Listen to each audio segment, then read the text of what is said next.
Hello, everybody. And today it is my great pleasure to have with us Naomi Klein. I think many of you know Naomi is the author of some enormously important books, has been a leading progressive intellectual. Years ago, I read her book, Shock Doctrine, which taught us a whole lot about a lot of things. So Naomi, thank you so much for being with us. Thank you, Senator. It's very good to be with you. All right, let me start off with a general question. I think everybody knows these are really tough times. As a nation, as a planet, we are facing a series of unprecedented crises. What's your take about where we are at this particular moment, where the progressive movement has got to go? Well, let's start with the good news, because I think that people are pretty aware that we are up against, as you point towards, just no end of really terrifying crises that are hitting all at once, that are overlapping, that are intersecting: inequality, corporate power, military power, the climate breakdown, xenophobia. I mean, all of it. It's just a stew. To name a few. To name a few. I think back to when maybe you and I first started talking, it was shortly after the Shock Doctrine came out. Your office reached out to me because you had your own connections with the University of Chicago and those shock doctors. And if you think about the sort of heavy lift of even getting people to talk about the structural issues around capitalism, imperialism, there was still a sense that, the system is okay except for a few minor tweaks. And even and naming the underlying systems was not something that was happening on a broad level. So I think that if there is anything good that we can think about right now, it is that this generation of organizers are not just politicized, but are really focused on the intersections of all of these forces. They are not single issue activists. They really understand that there's a structural crisis. I think what is frightening is that political power that represents centrists, the big parties of the sort of so-called center left, don't speak to that structural crisis nearly enough. You're an exception, obviously, Bernie, and you're not part of one of those major parties. We have insurgent voices like you've been talking to, in this podcast, members of the squad. But on the whole, the mainstream center-left parties are sending this message of, hey, there's great economic news. What is everybody worried about?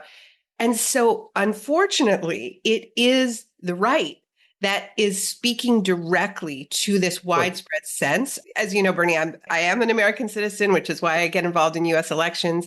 I live in Canada. I have dual citizenship. We have a politician in Canada who's running on a platform, a right-wing politician. Everything is broken. That's the slogan. Canada is broken. So, of course, they don't have a plan to fix it, but they are speaking to the brokenness. Right. You're raising a very important point. So to translate into the practical politics that I deal with every day, what Naomi is really saying is that the Democratic campaign is, look at all of the good things that we have done. We passed A and B and C, and if you don't really know it yet, it's your problem. You have things that are really going great. You just got to appreciate how great it's going. Meanwhile, in my state, not unlike other states, property taxes are soaring. Healthcare is unaffordable. Childcare is unaffordable. People are shooting up and overdosing out on the streets, et cetera, et cetera. But somehow we haven't convinced the American people how great they have it. Is that right? Is that what you're saying? Yeah, that's not a great message. Exactly. Sort of like, wake up, dummy, things are awesome. That's right. I want to raise another issue. You very importantly make the point that Democrats, at least, do not look at the structural crises that we're facing. They'll look at, modest fixes here or there. I'll give you one example of something which I'm not the author that you are, but I did write a book as well. And one of the points that I made in the book is the word working class. You could turn on NBC and CBS for the next 20 years. You don't hear the word working class. You surely will never hear the word ruling class. So that means, I guess, Naomi, that we don't have a working class in America. We don't have a ruling class. We're all one happy, classless society. Is that what we got? The problem with this is people know that is not true and have a very strong sense that there are people out there who are rigging this system. And if there isn't an explanation that is being offered, that is saying, this is what the system is built to do, right? It is built to enrich the top strata and to dispossess a whole lot of people. And this is not a conspiracy. It's just kind of capitalism when you just let it do its thing, right? And because that analysis is not, as you say, when you turn on MSNBC, it's nowhere to be found, that class analysis. When you turn on Steve Bannon, when you listen to Tucker Carlson, you'll hear lots of talk about the elites, the globalists, the Davos class. If you turn on Alex Jones, or if you go sort of deeper into the dark web, you're going to be hearing about the Jews, and you're going to be hearing, and there's a reason why anti-Semitism has been described as the socialism of fools for a couple centuries now. It's because it is a substitute for a real economic analysis. And so precisely because of the silence that you're describing and this sort of veneer of a classless society, it really creates a runway for this sort of fake populism of the far right. And of course, they don't plan on fixing any of it. They just bait and switch, and suddenly it's all about immigrants. You got it. All right. This is important stuff, and I hope people are paying attention, because I think this is the kind of discussion that we've got to have and to figure out where we go from here. Now, you recently wrote a book covering some of these issues. You took a hard look at the right, and I congratulate you for doing that. There's too many people say, oh, they're crazy, they're stupid, blah, blah, blah, blah, or they're deplorable, whatever they may be, without understanding where they're coming from and what motivates so many people to gravitate toward Trumpism, which in many ways is a desperation, trying to search for something. All right, talk a little bit about your recent book. So the book is called Doppelganger, and it uses the fact that I have a doppelganger, which is to say somebody who I have been perennially confused and conflated with for a very long time, and another nonfiction writer named Naomi. Now, that is neither here nor there. I don't want to talk about her. She is interesting because, she's somebody, Naomi Wolf, who's somebody who used to be a prominent figure on the left side of the political spectrum, worked for the Democrats. She was Al Gore's, one of his most senior advisors in 2000, advised him on attracting the women's vote. And now she's one of these people, and we can all think about people like this. I could make a list. I'm not going to. I don't want to get that much hate mail, but people who have crossed over and are now no longer on the left and really have made these alliances with Steve Bannon, with Tucker Carlson, and so on. She has done that. So it's less interesting that she's a doppelganger of me than that she is a doppelganger of who she used to be. And now, I followed her down the rabbit hole of her rabbit holes, which led me to listen to hundreds of hours of Steve Bannon, because she's on his podcast, which is also video streamed like yours, all the time. It's actually a daily podcast, what Bannon does. He sometimes broadcasts for 3 hours a day. And for a while, she was on every single day. So I started off being interested in her, but then became much more interested in him. And Bernie, I think about 2016 and the way Bannon helped Trump. And this is why I agree. We can't afford to ignore these guys. Bannon's a strategist. His strategy has worked before. In 2016, what he did is he looked at what the Democrats were ignoring, who they were ignoring, and he landed on, okay, we need to get Trump to talk about free trade, that there are all of these deindustrialized areas where workers are really pissed off at the Democrats because they promised that they were going to renegotiate these deals or get them out of these bad deals, and they didn't. And so he advised Trump to make this a centerpiece of his campaign, and he did, and that really resonated. And this is why, frankly, I was excited to talk to you, Bernie, because Bannon did not want to run Trump against you. He was worried about that. And this is, I think, points towards where we have to be going, because a guy like Bannon, the worst possible thing is for him to run a pseudo-populist against somebody who is actually offering real solutions to people's daily crises, whether it's debt, whether it's unaffordable healthcare, whether it's unaffordable rent. He doesn't want that. He wants to run against corporate Democrats. And so, he's doing the same thing now on a host of other issues. He's looking at what his opponents are ignoring, and he's cobbling together a kind of Frankenstein political platform, which he says is going to lead to them taking power for the next 100 years. So, hey, I don't think we should take that. We should take that lightly. They're saying it out loud. I think they mean it. Okay. Which leads us to, if the Democrats are going to do well in this campaign, if we're going to beat Trump, it leads us to what conclusion, Naomi? Well, one of the things I say in the book is that conspiracy culture, and there's a lot about that is going on in Trump world, in Bannon world, that is really just making up your own reality, right? Like what gets the most traction are just the wildest claims. I started focusing on it during the pandemic because it was all about medical disinformation that was focused on the vaccines, was focused on the vaccine verification apps. What's important for us to understand is that this sort of fire hose of disinformation that opened up during the pandemic because people were at home, they were looking for some kind of explanation, they got on these Telegram channels and so on, they started listening to these weird podcasts. That infrastructure still exists, and now it's being filled with other content, right? It's being filled with they don't have the vaccines to rail against as much anymore, so they're back to climate disinformation. The thing that we need to understand is that though they get the facts wrong, they get the feelings right.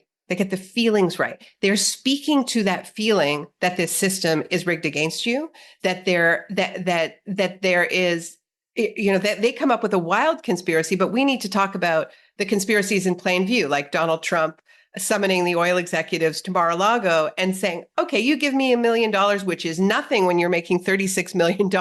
Sorry, you give me $1 billion, which is nothing when a single company can post $36 billion in profits. And I will dismantle all of Biden's climate policies overnight, right? Is that a conspiracy? I mean, it's in plain view. They don't even try to hide it.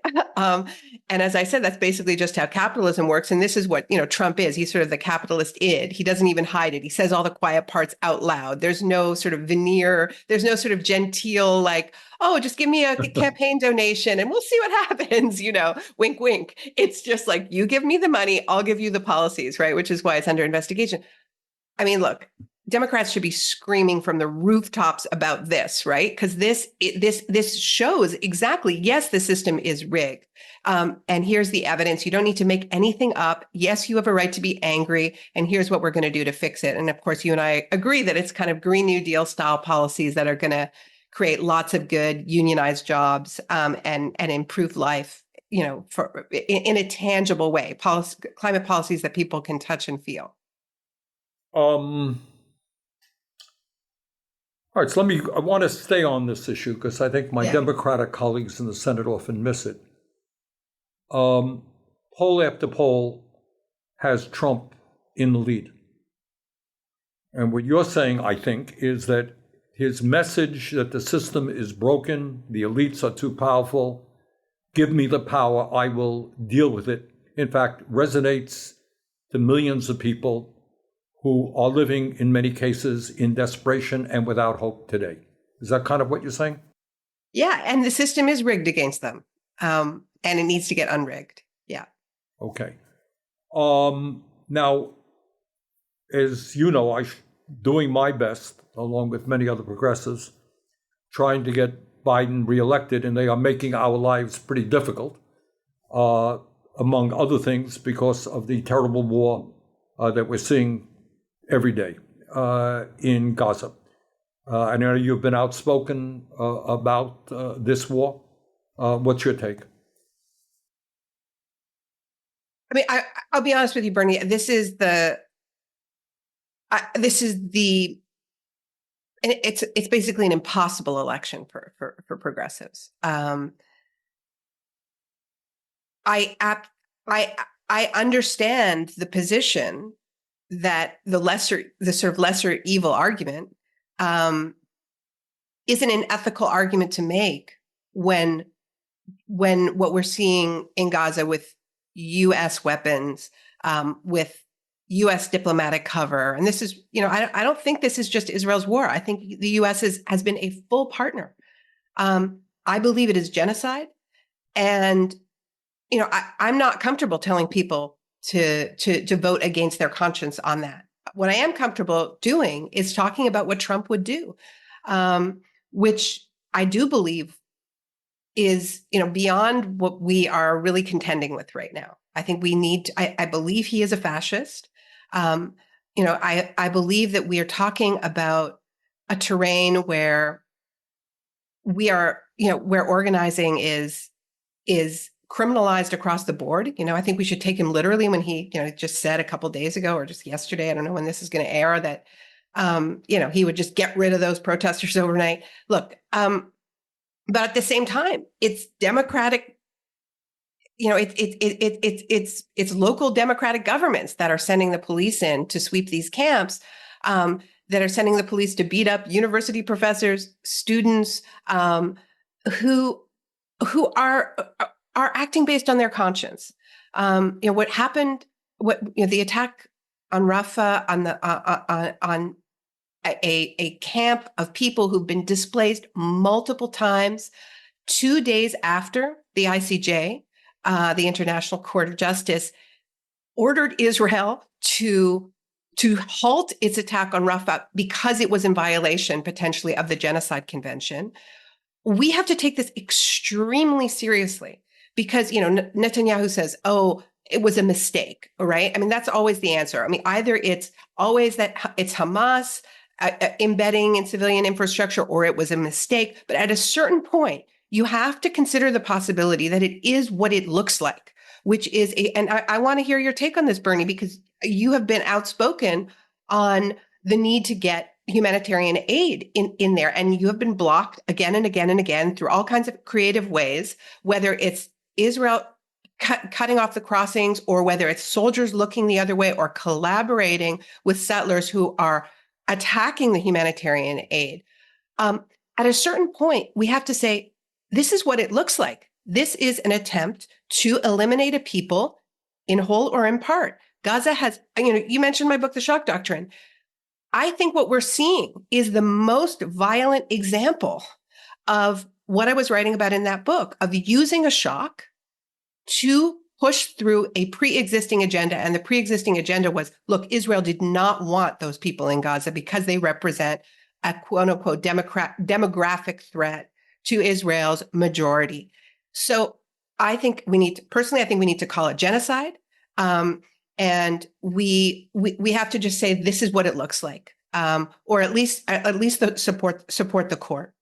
Well, let me just say a word on that.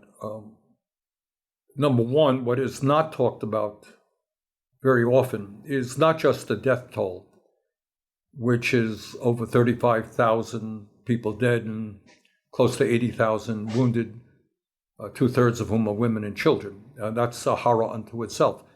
But what is not really talked about, Naomi, all that much is the very clear and systematic destruction of the society, the Gazan society. So you're talking about 60% of the housing stock either destroyed or damaged, maybe more than that. So where do people return, theoretically, after the war is over? You're talking about the civilian infrastructure destroyed. Right now, there is no electricity in Gaza. How do you have anything resembling a modern society without electricity? Water system badly damaged, raw sewage now running through the streets. You're talking about the healthcare system. I talked to American doctors who were there, who made the claim that they believe that Israel is systematically and quite intentionally destroying the Gazan healthcare system. Most of the hospitals are now inoperable. Some 400 healthcare workers have been killed. And this is at a moment when close to 80,000 people have been injured. And then you're talking about this one really, I mean, on top of everything else, as I understand it, every university, there are 12 universities in Gaza, each and every one of them has been bombed. And hundreds of schools have been damaged. So kids are not in school. And on top of all of this stuff, I wonder if you are a 10-year-old child in Gaza right now, seeing all this destruction, seeing the drones flying above you. Maybe they have weapons, maybe they don't. They're monitoring you. Can you imagine what this does to the psychic health of hundreds of thousands of children who don't know where they're going to be tomorrow, don't have enough food, and on top of all that stuff? What the UN is telling us is that we are looking at the potential of hundreds of thousands of people starving to death in the year 2024 because Israel has effectively blocked routes of the trucks that are needed. So it is a horror on top of my view, very simply stated, where the United States obviously has leverage, is we have put in and are putting in right now billions and billions of dollars to Netanyahu's war machine. And I think the message should be a very simple one. Hey, guess what, Mr. Netanyahu? You're not getting another nickel unless A, B, C, and D. But that certainly is not the position of the administration. But what I want to get back to, where you and I may have a slight disagreement, is I understand, believe me, I understand that it is hard for many people to say, I'm not going to vote for Biden. This is just too much. But I think what we need is a level of maturity to say, yeah, guess what? If you don't vote for Biden, look at what you're going to be looking at in terms of Trump.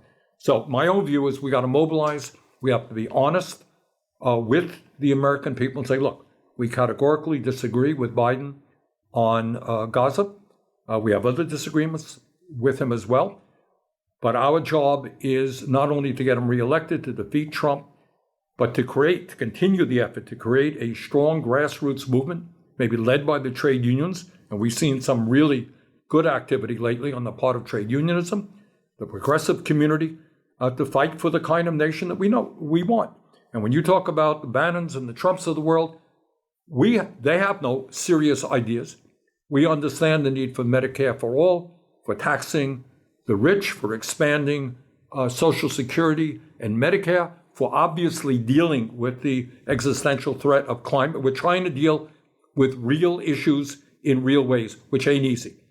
But my own view is we have to go all in. Trump has got to be defeated, or I worry very much, not only about the future of this country, but I want to get to climate change in a minute, which you've written a lot about.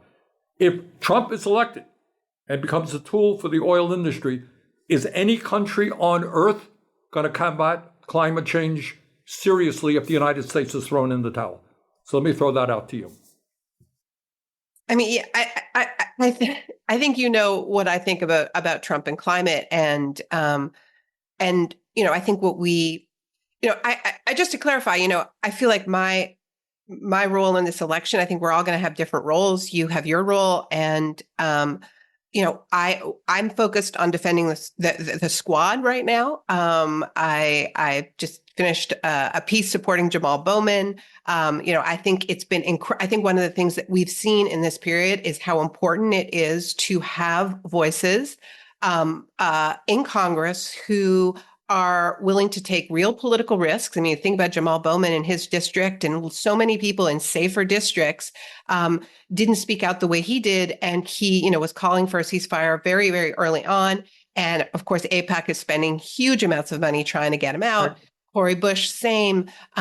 So, this is, I think we're all, making choices, and that's where I'm choosing to focus my attention. And I think we need to look very seriously at Trump on all of these fronts. I'll come back to the climate front, but I think, I think it's important for us to recognize that the kind of social movement work that happened pushing for a Green New Deal, and also getting people into Congress who would champion the Green New Deal, who you've been able to work with, who you've talked to on this podcast, like Ilhan Omar, like Alexandria Ocasio-Cortez, working on like Green New Deal for public housing, Green New Deal for public schools, municipal Green New Deals. People have been chipping away at that. And it has influenced the Inflation Reduction Act, which is the largest piece of inadequate though it is, the largest piece of spending on green infrastructure. And we need to keep pushing. What Donald Trump is promising is to roll all of it back on day one, including, they're particularly focused on Biden's suspension of new LNG infrastructure. But also, I want to talk a little bit about Trump and Gaza, because, what he would do, I think, is if we want to know, we just need to listen to Jared Kushner, who was his point person. And Jared Kushner has talked about Gaza being a great real estate opportunity, beachfront property, and, push everybody into the desert. What I don't have any patience for are the people who actually are seriously claiming that he would be better We're Right. talking about the person who moved the embassy to Jerusalem, who launched the whole so-called Abraham Accords, which created the context that we're in right now. So yeah, I will say that. All right. I want to get back to Kushner again. Yeah. I mean, you shake your head. One almost laughs at this, right? It's so absurd. But spend a minute, because not everybody, I think is aware of this. Kushner is Trump's son-in-law, close advisor. What is his hope for the future of Gaza? Tell people that. Well, I think that it was just outlined in this, in the prime minister's office in Israel just released these sort of fantastical mock-ups, drawings using AI of like a future of Gaza. And basically they imagine it as a kind of Dubai. And it's related to what they've been doing, making deals with all these oil emirates where, it's not going to happen, Bernie, but the point is that they see it as this sort of blank slate. They want all of the Palestinians gone, or most of them, or maybe some of them are cheap labor. I don't know, but the vast majority of them are gone in this fantastical future that they're imagining. There is no Palestinian state. It has nothing to do with Palestinian rights. It's some idea that you're just going to get a whole bunch of money flowing and everything will be fine because this is the way these people think. It never works out that way. That was their idea for what post-invasion Baghdad was going to look like as well. They made drawings with like, oh, there's going to be a McDonald's here and a Sheraton hotel. And of course, it never works out as they planned, but they are telling you what's going on in their brains. I think it's also important just for people to have a little bit of history about Kushner. So Kushner's married to Ivanka Trump. He was given a great deal of responsibility under the Trump administration to negotiate these so-called Abraham Accords. When he was a kid, his father was so close to Benjamin Netanyahu that when he would visit the US, he would stay at their house. And there was a New York Times profile that talked about how Jared would go sleep in the basement and Benjamin Netanyahu would have his bedroom. That is an important little detail in terms of understanding just how close these forces are. I think, Trump has started talking about in his speeches that he wants the U.S. to have an Iron Dome. He's always loved the looking to Israel as a model for what the U.S. should do. So, when he ran the first time, he talked about how we need a wall because Israel has a wall. And now he's saying Israel has an Iron Dome and the U.S. is going to have the best Iron Dome ever. I don't know. I think it's very, very important that we understand that that this is exactly the wrong direction. I want to go back a moment to just make a point that I think sometimes we lose track of. And Alexandria Ocasio-Cortez made this point when I did the podcast with her. And that is, while the media will turn its back to it, the progressive movement has been extraordinarily successful in electing wonderful, wonderful candidates to the U.S. House. I was elected to the House way back in 1991, helped form the Progressive Caucus. At our best, at our strongest, we were nowhere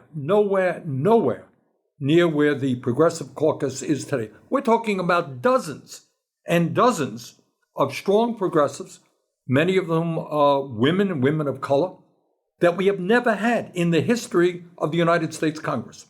And that is an extraordinary victory for the progressive movement. And that's why it is important that Jamal Bowman be reelected, that Cori Bush be reelected, because they are trying to destroy what progressives have built. So our goal in this election is not just, in my view, the reelection of Biden. It is to see, not only to defend our progressives, but to get more elected. I wanted to jump for a moment to, in the midst of all of the crises that we face, maybe at the top of the list is whether or not the planet makes it. Yeah. Where are we with climate right now? It's interesting. Where are we? We are, as I said, there's been some progress in the sense that we are, when we're talking about climate policy now, and this is a victory once again of the movement. It's a victory of climate organizing, and the fact that climate work now is much more understood to be related to so many other issues. We used to have a very carbon centric approach, right? And it was just about the environment. Now we understand that it's related to racial justice, economic justice, that it's the poorest, most vulnerable people who breathe the dirtiest air, who have all of the health impacts, who have the worst healthcare to deal with it. That it's related, as Jamal Bowman says, it's related to whether or not kids have clean drinking water, or in their schools. You think about a heat wave and the kind of heat domes we're seeing, and the kind of and kids going to school where they can't drink the water in their water fountain safely because the pipes are corroded, right? So we're lucky that we have this crop of progressive leaders who are representing communities where they are really tasked with meeting the climate crisis in a way that recognizes what it really looks like on the ground, that recognizes the core injustices and inequalities of the climate crisis. And so when we're talking about climate policies, we're not just talking about a carbon tax or putting a price on carbon or cap and trade or these sort of policies that seem very abstract, not connected with people's lives, which the right can paint very successfully as just being about increasing your cost of living. And instead, they're about investing in infrastructure that you can touch and feel, that's going to improve lives in the here and now. So that's somewhere good that we're at. We also, I think, are in a good place in that we understand the cost of inaction better. There was just a recent report, very significant, because frankly, the economists that have been pricing out the costs of climate impacts have been in their own dream world. They've mostly been very sort of conservative economists who've just been like, do not understand the nonlinear nature of climate impacts. And so they have fed politicians these models that have made it seem like that we have more time than we have, right? So we now have a new report out that estimates climate impacts as being 6 times more costly than was originally understood. So that creates an incentive for investing in the kind of climate mitigation that is going to prevent all of our public spending from going to just picking up the pieces. One of the lines in the study that was really landed with me was that the impacts of warming temperatures are similar to the impacts of a war on an economy. It just drags it down, right? So think about these storms that have just hit over the last few days. Right. That's billions of dollars of cleanup, right? But it's not billions of dollars of public spending that is going to make people's lives any better than they were before. It's just going to get them back to somewhere not even as good as they were before, right? As opposed to the kind of Green New Deal investments that we've sort of imagined together, which, are not just better than a terrible future, but better than the present right now, right? Better schools, better housing, better urban life. So, where we are is, I think we've got a better understanding of what we need to do. And we've got fantastic policy models like these Green New Deal proposals that will get us there. I mean, one of the difficult aspects of climate is it ain't going to be solved by the United States alone. I mean, if we were to do everything right, and China and Russia and Europe and other countries did not move forward, we would still have a planet in crisis. What do you sense? I mean, one of the things that I worry about is if we enter into a Cold War with China, what is the likelihood of addressing? China is now the major emitter in the world. What is the likelihood of globally us addressing climate? Yeah, it's a great point. And the U.S. is just to be clear, the U.S. is still the largest emitter per capita. And so China isn't near sort of catching up on a per capita basis or on a historical basis. But you're absolutely right that all of the ways in which we seem to be aligning in a kind of a new Cold War with China, with Russia, distracts on a basic level from the urgency of the climate crisis, the urgency of cooperation. It's also why we have to take very seriously the way in which international law is being shredded in Israel's onslaught on Gaza, right? We just learned of this ongoing way that Israel has been undermining, smearing the ICC. But the point is that when we go to these climate summits, it's all about international cooperation. It's about a sort of it's a shared faith that we are going to make these international agreements meaningful. So what happens when we have this new Cold War mentality is, first of all, we weaken international law, and also a lot of the build out of LNG, for instance, in the U.S. has been because of the war in Ukraine and the way in which the oil and gas industry seizes on conflict to change the topic away from climate to so-called energy security, right? So the idea being we can't care about climate anymore because of this threat over here or there, and that's why we need to drill more and have more pipelines and more export terminals. And of course, it's unrelated. They had that agenda before. We can have energy security with renewables, but they've very successfully made that pivot. And I'm sure you've seen that firsthand. Well, what I'm seeing in the Congress is a strong movement away from international organizations into the United States alone. So you're looking at the attack on UNRWA, where the United States is not funding UNRWA to provide humanitarian relief, and they are the major historically humanitarian agency in Gaza and elsewhere in the region. You're seeing attacks on the ICC, of course. Suddenly it was okay when the ICC said that Putin was a war criminal. It was okay when the ICC, that the head of Hamas, Sinwar, was a war criminal. But suddenly the ICC is a corrupt institution because they thought that Netanyahu is violating international law. And there are now real attacks to defund American support for that. And also the constant attacks on the United Nations as well. So I'm not quite sure how you deal with climate, how you deal with future pandemics, how you deal with war in general. Right now you're looking at the worst war in Europe since World War II with Putin's invasion of Ukraine. You're looking at the worst war in the Middle East right now with what's going on in Gaza. I don't know how you deal with these if you don't have a growth in international cooperation. And what we're seeing in this country among the right wing is a withdrawal of those efforts. Yeah, and I think that the perils of this are very serious because the message that's being sent is that these are very weak institutions and you're a sort of a sucker if you believe in them in the first place, right? If you're defending international law and standards.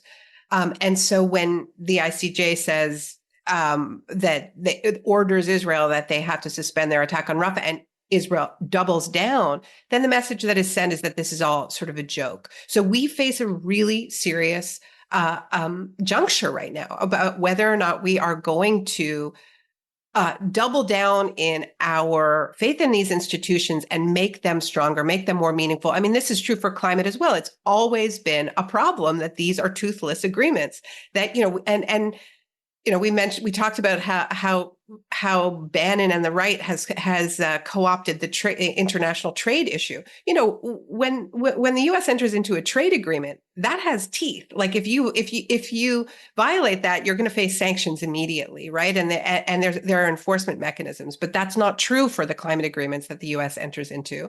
It's not true for violating international humanitarian law. And I think that that's what really needs to change. And one of the things that I find really heavy, Bernie, and when I was thinking about our conversation, we're both Jewish. I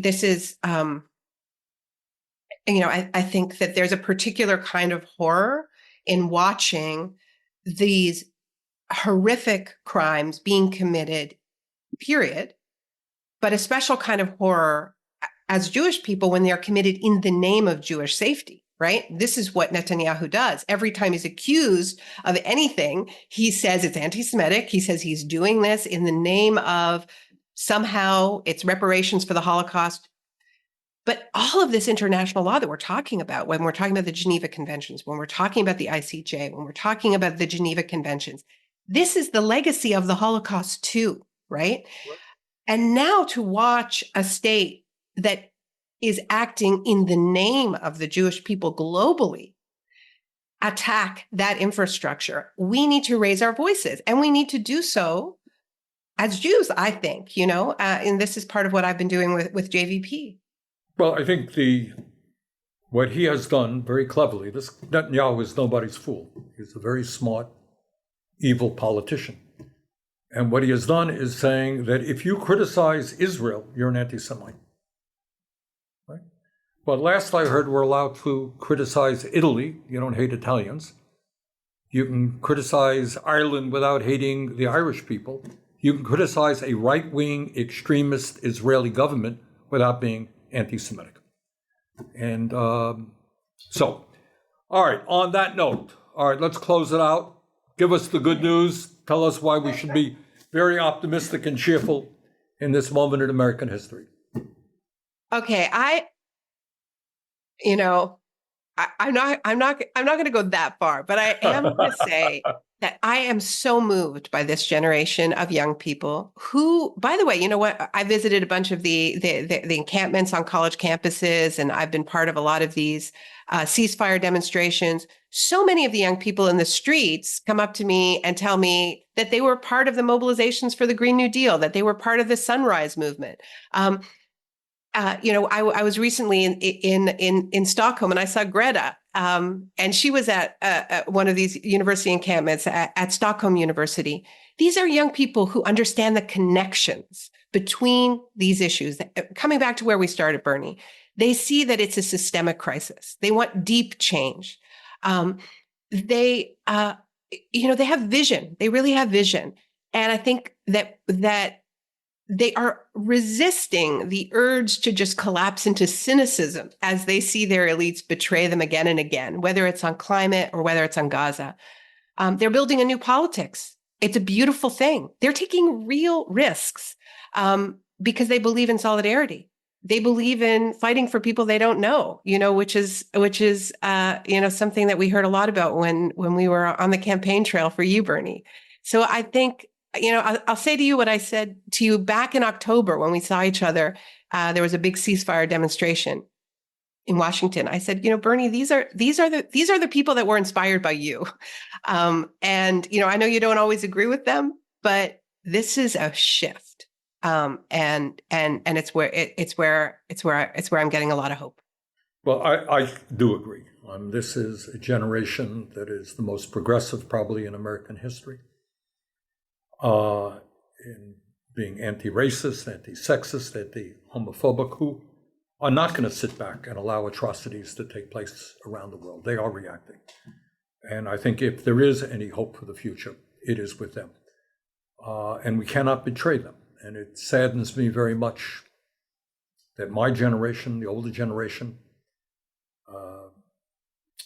has turned its back on their idealism, their understanding that we need bold action right now if we're going to save democracy, save the climate, save the planet, save women's rights. So on that note, I got one more thing, Bernie. One more thing that I just want to say. So do I. All right, let me do my one thing, then I'll go to your one thing. And my one thing is what we very rarely discuss, and it's not by accident, not in the media. You're not going to hear this on, the corporate media. Is the grotesque and growing level of income and wealth inequality, which also translates to the growing power of the billionaire class. It's not an accident that you see Elon Musk over in Saudi Arabia or with Emirates around the region.